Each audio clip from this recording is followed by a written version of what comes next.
Chapter 69. Wind or Women's Fancy. Over the next two span, my new cloak kept me warm on my occasional walks to Imre, where I was consistently unsuccessful in finding Denna. I always had some reason to cross the river, borrowing a book from Devi, meeting Threp for lunch, playing at the Aeolian, but Denna wasn't the real reason. Kilden sold the rest of my emitters, and my mood improved as my burns healed. I had money to spare for luxuries such as soap and a second shirt to replace the one I'd lost. Today, I had gone to Imre for some basil fillings I needed for my current project, a large sympathy lamp using 2 emitters I'd saved for myself. I hoped to turn a tidy profit. It may seem odd that I was constantly buying materials for my artificing over the river, but the truth was, merchants near the university frequently took advantage of the students' laziness and raised their prices. It was worth the walk for me, if I could save a couple of pennies. After I finished my errand, I headed for the Aeolian. Diok was at his usual spot, leaning against the doorway. "I've been keeping an eye out for your girl," he said. Irritated at how transparent I must seem, I muttered, "She's not my girl." Diok rolled his eyes. "Fine. The girl. Denna, Diane, Deanne. Whatever she's calling herself these days. I haven't seen hide nor hair of her. I even asked around a little. Nobody's seen her in a full span. That means she's probably left town. It's her way. She does it at the drop of a hat." I tried not to let my disappointment show. "You didn't have to go to the trouble," I said, "but thanks, all the same." "I wasn't asking entirely on your account," Diok admitted. "I have a fondness for her myself." "Do you now?" I said as neutrally as I could manage. "Don't give me that look. I'm not any sort of competition." He gave a crooked smile. "Not this time around, at any rate. I might not be one of you university folk, but I could see the moon on a clear night. I'm smart enough not to stick my hand in the same fire twice." I struggled to get my expression back under control, more than slightly embarrassed. I don't usually let my emotions go parading around my face. "So you and Denna..." "Stanchion still gives me a hard time about chasing after a girl half my age." He shrugged his broad shoulders sheepishly. "For all that, I am still fond of her. These days, she reminds me of my little sister more than anything." "How long have you known her?" I asked, curious. "I wouldn't say I really know her, lad. But I met her, about 2 years back? Not that long. Maybe a year and little change." Diok ran both of his hands through his blonde hair and arched his back in a great stretch, the muscles in his arms straining against his shirt. Then he relaxed with an explosive sigh and looked out at the nearly empty courtyard. "The door won't be busy for hours yet. Come give an old man an excuse to sit and have a drink." He jerked his head in the direction of the bar. I looked at Diok, tall, muscular, and tan. "Old man? You've still got all your hair and your teeth, don't you? What are you, 30? Nothing makes a man feel older than a young woman." He laid a hand on my shoulder. "Come on, share a drink with me." We made our way over to the long mahogany bar, and he muttered as he looked over the bottles.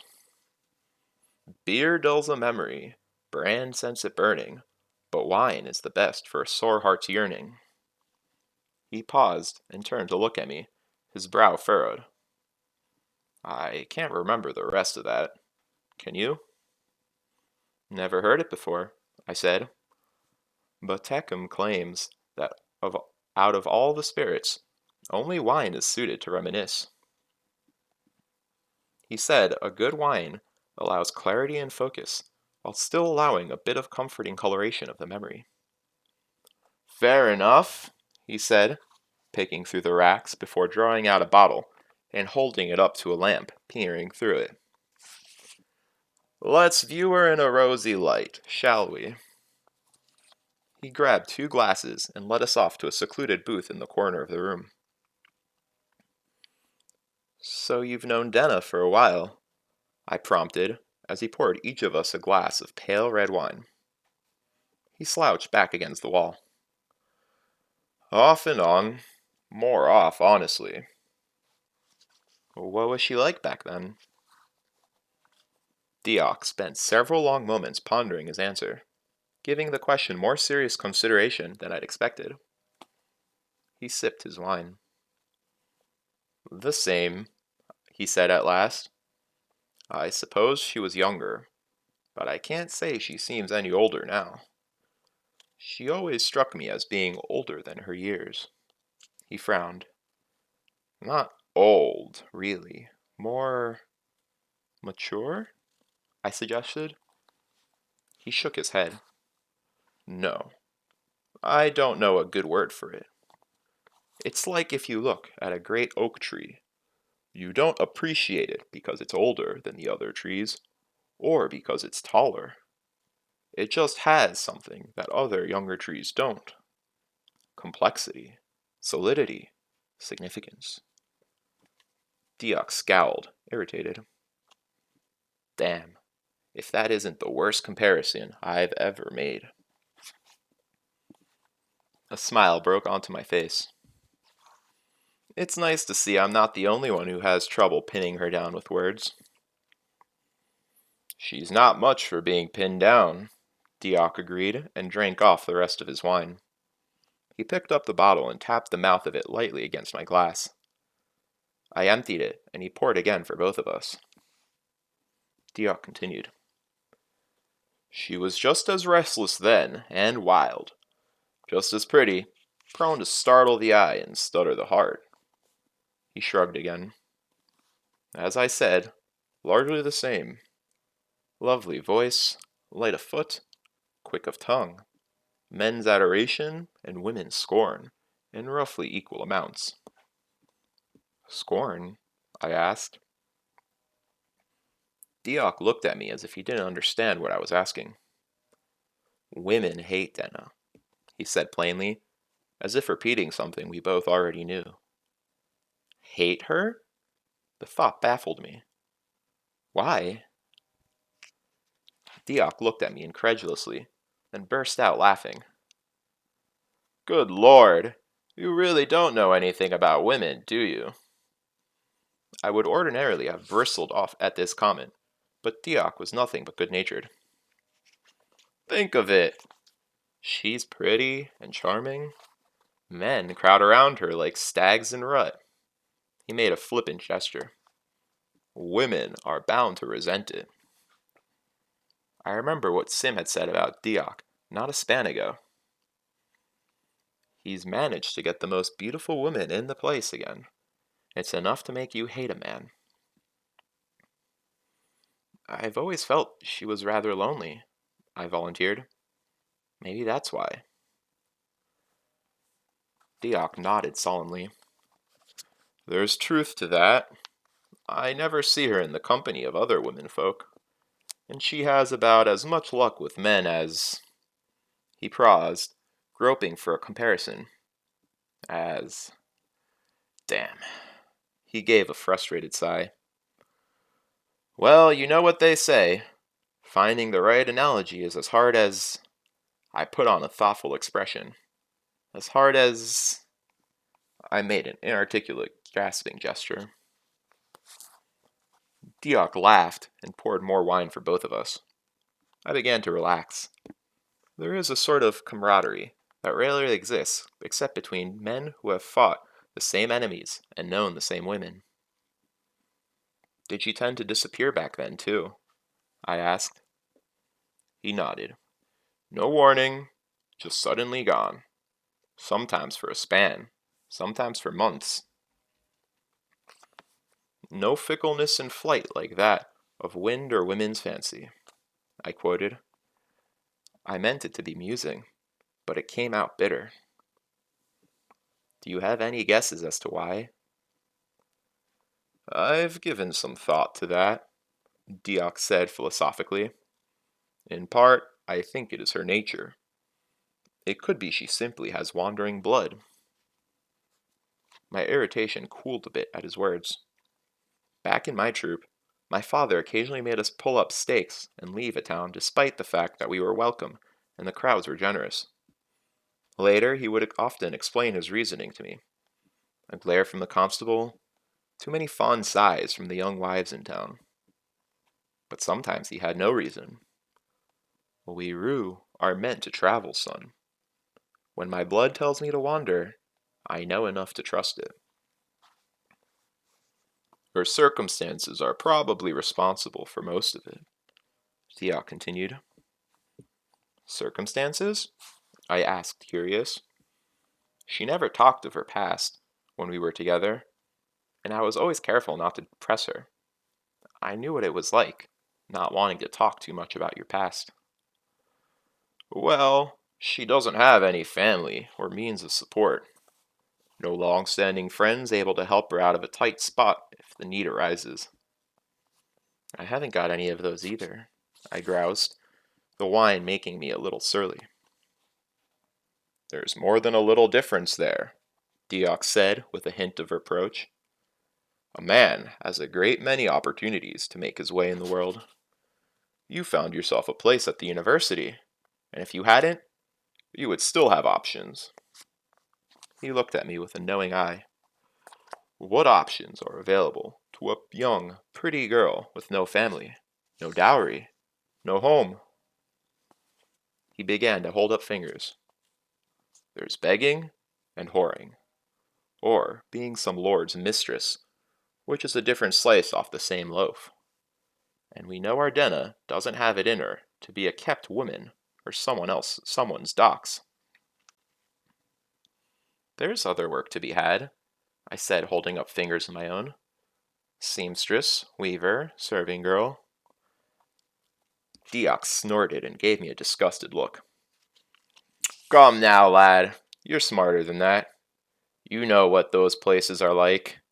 And you know that a pretty girl with no family ends up being taken advantage of just as often as a whore, and paid less for her trouble. I flushed a bit at his rebuke, more than I would have normally, as I was feeling the wine. It was making my lips and the tips of my fingers a little numb. Diok filled our glasses again. She's not to be looked down on for moving where the wind blows her. She has to take her opportunities where she finds them. If she gets the chance to travel with some folk who like her singing, or with a merchant who hopes her pretty face will help him sell his trinkets, who's to blame her for pulling up stakes and leaving town? And if she trades on her charm a bit, I'll not look down on her for that either. Young gents court her by her presents, dresses, jewelry. He shrugged his broad shoulders. If she sells those things for money to live, there's nothing wrong in it. They are gifts, freely given, and hers to do with as she pleases. Diok fixed me with a stare. But what is she to do when some gent gets too familiar, or gets angry at being denied what he considers bought and paid for? What recourse does she have? No family, no friends, no standing, no choice. None but to give herself over to him, all unwilling. Diok's face was grim. Or to leave. Leave quickly, and find better weather. Is it any surprise that she is harder to lay hands on than a wind-blown leaf? He shook his head, looking down at the table. No, I do not envy her life. Nor do I judge her. His tirade seemed to have left him spent and slightly embarrassed. He didn't look up at me as he spoke. For all that, I would help her if she would let me. He glanced up at me and gave a chagrined smile. but she's not the sort to be beholden to anyone. Not one whit. Not a hair's breadth. He sighed and dribbled the last drops of the bottle evenly into our glasses. You've shown her to me in a new light, I said honestly. I'm ashamed I didn't see it for myself. Well, I've had a head start on you, he said easily. I've known her longer. Nevertheless, I thank you, I said, holding up my glass. He held up his own. Tu Diane, he said, most lovely. Tadena, full of delight. Young and unbending, bright and fair. Ever sought, ever foolish. So wise and so foolish, I said. So merry and so sad. Gods of my fathers, Diok said reverently, keep her always so, unchanging, past my understanding, and safe from harm. We both drank and set down our glasses. Let me buy the next bottle, I said. It would tap out my slowly hoarded line of credit with the bar, but I found myself increasingly fond of Diok, and the thought of not standing my round with him was too galling to consider. Stream, stone, and sky, he swore, rubbing at his face. I dare not. Another bottle, and we'd be slitting our wrists into the river before the sun goes down. I made a gesture to a serving girl. Nonsense, I said. We'll just change to something less maudlin than wine. I didn't notice I was being followed when I returned to the university. Perhaps my head was so full of Dena that there was little room left for anything else. Perhaps I had been living civilized for so long that the hard-earned reflexes I picked up in Tarbean were starting to fade. The blackberry brand probably had something to do with it as well. Diok and I had talked for a long while, and between us drank half a bottle of the stuff I had brought the remainder of the bottle back with me, as I knew Simon had a taste for it. Small matter why I didn't notice them, I suppose. The result was the same.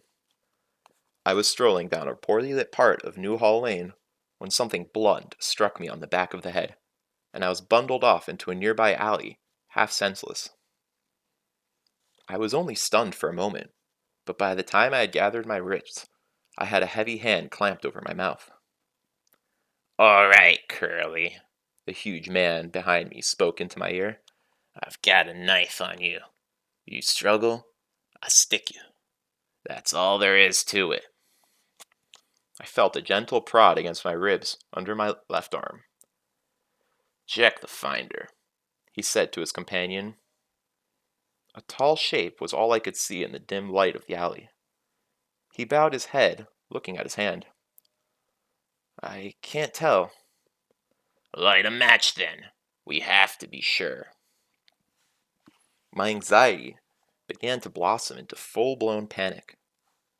This wasn't some back alley at Caution. They hadn't even checked my pockets for money. This was something else. We know it's him, the tall one said impatiently. Let's just do this and have it over with. I'm cold. Like hell. Check it now while he's close. We've lost him twice already. I'm not having another cock-up like in Annalyn. I hate this thing, the tall man said as he went through his pockets, presumably looking for a match. You're an idiot, the one behind me said. It's cleaner this way. Simpler. No confusing descriptions, no names, no worrying about disguises. Follow the needle, find our man, and have done with it. The matter-of-fact tone of their voices terrified me. These men were professionals. I realized with sudden certainty that Ambrose had finally taken steps to ensure I would never bother him again. My mind raced for a moment, and I did the only thing I could think of. I dropped the half-full bottle of brand. It shattered on the cobblestones, and the night air was suddenly filled with the smell of blackberries. That's great, the tall man hissed. How about you let him ring a bell while you're at it? The man behind me tightened his grip on my neck and shook me hard just once, the same way you would do to a naughty puppy. None of that, he said, irritated. I went limp, hoping to lull him, then concentrated and muttered a binding against the man's thick hand. Tough tits, the man replied. If you stepped in glass, it's your own damn... Ah! He let out a startled shout as the pool of brand around our feet caught fire. I took advantage of his momentary distraction and twisted away from him. But I wasn't quite quick enough. His knife tore a bright line of pain across my ribs as I pulled away and began pelting down the alley. But my flight was short-lived. The alley dead-ended against a sheer brick wall. There were no doors, no windows, nothing to hide behind or use to get a leg up on the wall. I was trapped. I turned to see the two men blocking the mouth of the alley. The large one was stamping his leg furiously, trying to extinguish it. My left leg was burning as well, but I didn't spare a thought for it. A little burn would be the least of my problems if I didn't do something quickly. I looked around again, but the alley was distressingly clean. There wasn't even any decent garbage to use as a makeshift weapon. I frantically ran through the contents of my cloak's pockets, desperately trying to form some sort of plan. Some pieces of copper wire were useless. Salt? Could I throw it in their eyes? No. Dried apple, pen and ink, a marble, string, wax. The large man finally beat out the flames, and the two of them began to make their slow way down the alley. The light from the circle of burning brand flickered across the blades of their knives. Still going over my countless pockets, I found a lump that I didn't recognize. Then I remembered. It was the sack of basil shavings I had bought to use for my sympathy lamp. Basil is a light silvery metal, useful in certain alloys that I would be using to construct my lamp. Manet, ever the careful teacher, had taken care to describe the dangers of every material we used. If it gets hot enough, basil burns with an intense white-hot flame. I hurriedly untied the pouch. The trouble was, I didn't know if I could make this work. Things like candle wicking or alcohol are easy to light. They just need a focused flash of heat to get them going. Basil was different. It needed a great deal of heat to ignite it, which is why I wasn't worried about carrying it around in my pocket. The men came a few slow steps closer, and I flung the handful of basil shavings in a wide arc. I tried to get it close to their faces, but didn't hold much hope. The shavings had no real heft. It was like throwing a handful of loose snow. Lowering one hand to the flames, looking at my leg, I focused my alar. The wide pool of burning brand winked out behind the two men, leaving the alley in pitch darkness. But there still wasn't enough heat. Reckless with desperation, I touched my bloody side, concentrated, and felt a terrible cold tear through me as I pulled more heat from my blood. There was an explosion of white light, blinding in the dark of the alley. I'd closed my eyes, but even through my lids, the burning basil was piercingly bright. One of the men screamed, high and terrified. When I opened my eyes, I could see nothing but blue ghosts dancing over my vision. The scream faded to a low moaning, and I heard a thump as if one of the men had fallen. The tall man began to babble, his voice little more than a terrified sobbing. "Oh God, damn my eyes! I'm blind!" As I listened, my vision cleared enough for me to see the vague outlines of the alley. I could see the dark shapes of both men. One was kneeling with his hands in front of his face. The other was sprawled, motionless on the ground farther down the alley. It looked like he had run headlong into a low rafter beam at the mouth of the alley and knocked himself unconscious. Scattered around the cobblestones, the remnants of the basil were sputtering out like tiny blue-white stars. The kneeling man was only flash-blind, but it would last for several minutes, long enough for me to get well away from here. I moved slowly around, being careful to step quietly. My heart leapt into my throat as he spoke up again. "Tam?" The man's voice was high and frightened. "I swear, Tam, I'm blind. The kid called down lightning on me." I saw him go down onto all fours and began to feel around with his hands. "You were right. We shouldn't have come here. No good comes of meddling with these sort of folk." Lightning. Of course. He didn't know a thing about real magic. It gave me a thought. I took a deep breath, settling my nerves. "Who sent you?" I demanded in my best Taberlin the Great voice. It wasn't as good as my father's, but it was good. The big man gave a wretched moan and stopped feeling around with his hands. "Oh, sir, don't do anything that—" "I am not asking again," I cut him off angrily. "Tell me who sent you, and if you lie to me, I'll know." "I don't know a name," he said quickly. "We just get half the coin and a hair. We don't know names. We don't actually meet, I swear." A hair. The thing they had called a finder was probably some sort of dowsing compass. Though I couldn't make anything that advanced, I knew the principles involved. With a piece of my hair, it would point toward me no matter where I ran. "If I ever see either of you again, I will call down worse than fire and lightning," I said menacingly, as I edged toward the mouth of the alley. If I could get hold of their finder, I wouldn't have to worry about them tracking me down again. It had been dark, and the hood of my cloak had been up. They might not even know what I looked like. "Thank you, sir," he babbled. "I swear, you won't see hide or hair of us after this. Thank you." I looked down at the fallen man. I could see one of his pale hands against the cobblestones, but it was empty. I looked around, wondering if he had dropped it. It was more likely that he tucked it away. I moved closer, still holding my breath. I reached into his cloak, feeling for pockets, but his cloak was pinned under his body. I took gentle hold of his shoulder and eased him slowly. Just then, he let out a low moan and rolled the rest of the way onto his back under his own power. His arm flapped loosely onto the cobblestones, bumping my leg. I would like to say I simply took a step away, knowing that the tall man would be groggy and still half blind. I'd like to tell you I remained calm and did my best to intimidate them, or at the very least, that I said something dramatic or witty before I left.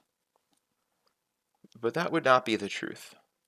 The truth was, I ran like a frightened deer. I made it nearly a quarter mile before the darkness and my dazzled vision betrayed me, and I ran headlong into a horse tether, crumbling to the ground in a painful heap. Bruised, bleeding, and half blind, I lay there. Only then did I realize I wasn't being chased at all. I dragged myself to my feet, cursing myself for a fool. If I'd kept my wits about me, I could have taken their dowsing compass away, ensuring my safety. As it was, I'd have to take other precautions. I made my way back to Anchor's, but when I arrived, all the inn's windows were dark and the door was locked. So half drunk and wounded, I made my way up to my window, tripped the latch, and tugged, but it wouldn't open. It had been at least a span of days since I'd come back to the inn so late that I'd been forced to use my window route. Had the hinges rusted? Bracing myself against the wall, I drew out my hand lamp and thumbed it on to its dimmest setting. Only then did I see something lodged firmly into the crack of the window frame. Had anchors wedged my window shut? But when I touched it, I realized it wasn't wood. It was a piece of paper, much folded over. I tugged it free, and the window came open easily. I clambered inside. My shirt was ruined, but when I stripped it off, I was relieved by what I saw. The cut wasn't particularly deep, painful and messy, but less serious than when I'd been whipped. Fella's cloak was torn too, which was irritating, but everything said it would be easier to patch that than my kidney. I made a mental note to thank Fella for choosing a nice, thick fabric. Stitching it up could wait. For all I knew, the two men had recovered from the little scare I'd given them, and were already dousing for me again.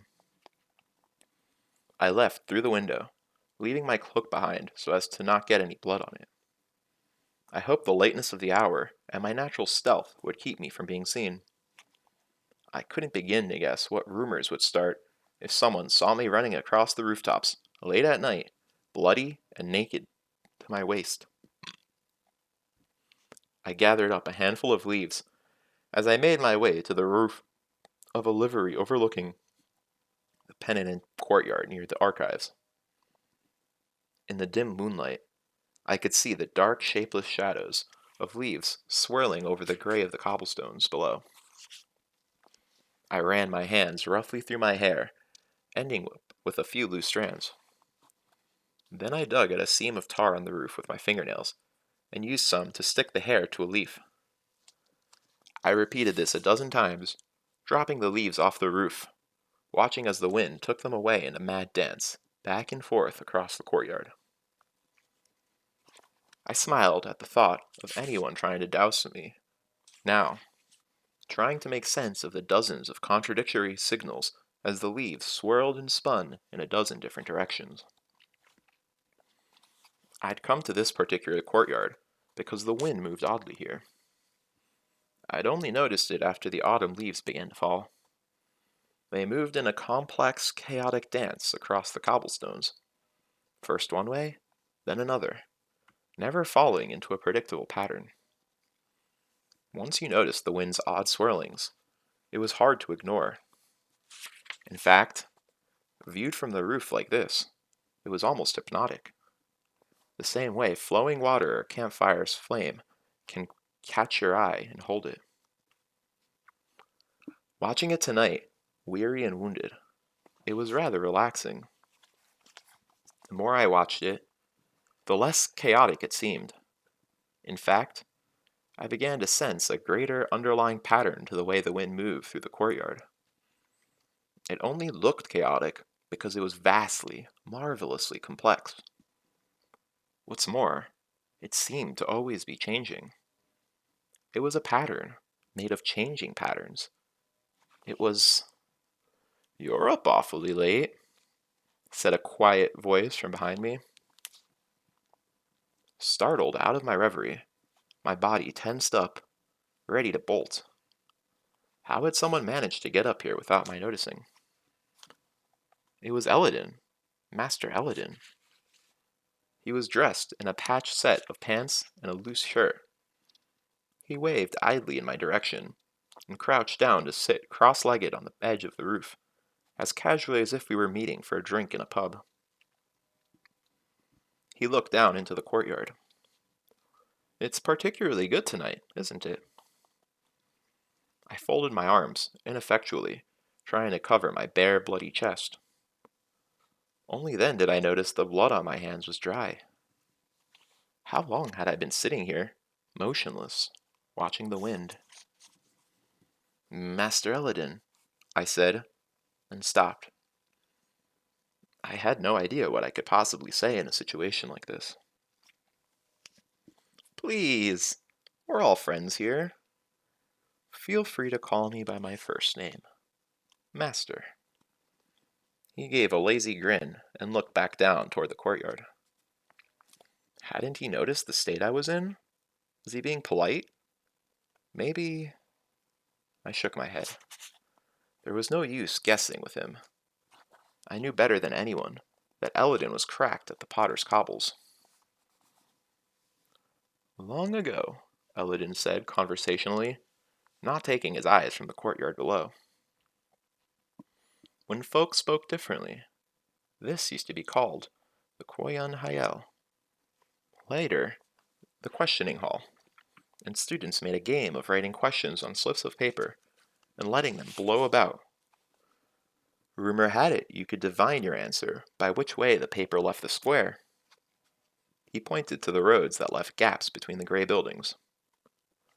Yes, no, maybe, elsewhere, soon. He shrugged. It was all a mistake, though. Bad translation. They thought Quoyan was an early root of Quentenan, question, but it isn't. Quoyan means wind. This is rightly named the House of the Wind. I waited a moment to see if he intended to say any more. When nothing was forthcoming, I got slowly to my feet. That's interesting, Master. I hesitated, not sure how serious he had been before. But I should be going. Elodin nodded, absently, and gave a wave that was half farewell, half dismissal. His eyes never left the courtyard below, following the ever-changing wind. Back in my room at Anchor's, I sat on my bed for a long minute in the dark, trying to decide what to do. My thoughts were muddy. I was weary, wounded, and still a little drunk. The adrenaline that had kept me going earlier was slowly turning sour. My side burned and stung. I took a deep breath and tried to focus my thoughts. I'd been moving on instinct so far, but now I needed to think things through carefully. Could I go to the masters for help? For a moment, hope rose in my chest and fell. No, I had no proof that Ambrose was responsible. What's more, if I told them the whole story, I would have to admit that I had used sympathy to blind and burn my attackers. Self-defense or no, what I'd done was unquestionably malfeasance. Students had been expelled for less than that, just to preserve the university's reputation. No, I couldn't risk being expelled. If I went to the Medica, there would be too many questions, and word of my injury would get around if I went in to get stitched. That meant Ambrose would know how close he had come to succeeding. It would be better to give the impression that I had walked away unscathed. I had no idea how long Ambrose's hired killers had been following me. One of them had said, "We already lost him twice." That means they could know I had a room here at Anchor's. I might not be safe here. I locked the window and drew the curtain before turning on my hand lamp. The light revealed the forgotten piece of paper that had been wedged into my window. I unfolded it and read. Quoth, getting up here is every bit as much fun as you made it look. However, springing your window took some time. Finding you not home, I hope you do not mind me borrowing paper and ink enough to leave this note. As you are not playing downstairs, or peacefully abed, a cynical person might wonder what you are doing at this late hour, if you are up to no good. Alas, I shall have to walk back home tonight without the comfort of your escort or the pleasure of your company. I missed you this felling past at the Aeolian, but though denied your company, I had the good fortune to meet someone quite interesting. He is a quite singular fellow, and I'm eager to tell you what little I can of him when next we meet. I currently have rooms at the Swan and Swale, and Imre. Please call on me before the 23rd of this month, and we will have our lunch, belated. After that, I will be about on my business. Your friend and apprentice housebreaker, Denna. Postscript. Please rest assured that I did not notice the disgraceful condition of your bed linens, and did not judge your character thereby. Today was the 28th. The letter didn't have a date, but had probably been there for at least a span and a half. She must have left it only a few days after the fire in the fishery. I briefly tried to decide how I felt about it. Flattered that she had tried to find me, furious that the note had gone unfound until now. As to the matter of the fellow that she had met, it was far too much for me to deal with at the moment. Weary, wounded, and still somewhat the worse for drink. Instead, I quickly cleaned the shallow cut as best I could using my wash basin. I would have put some stitches in it myself, but I couldn't get a good angle. It started bleeding again, and I cut off the cleaner pieces of my ruined shirt to fashion a makeshift bandage. Blood.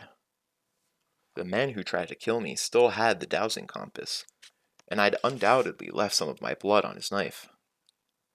Blood would be vastly more effective in a dowsing compass than a simple hair. That meant that even if they didn't already know where I lived, they might be able to find me despite the precautions I'd taken. I moved around my room quickly, stuffing everything of value into my travel sack, as I didn't know when it would be safe to return. Under a stack of papers, I found a small folding knife I'd forgotten about after I'd won it off Sim playing corners. It would be worth next to nothing in a fight, but that was better than nothing at all. Then I grabbed my loot and cloak and snuck downstairs into the kitchen, where I was lucky enough to find an empty Veligan wine pot with a wide mouth. It was a minor piece of luck, but I was glad for whatever I could get at this point. I headed east and crossed the river, but didn't go all the way into Imre proper. Instead, I headed south a bit to where a few docks, a seedy inn, and a handful of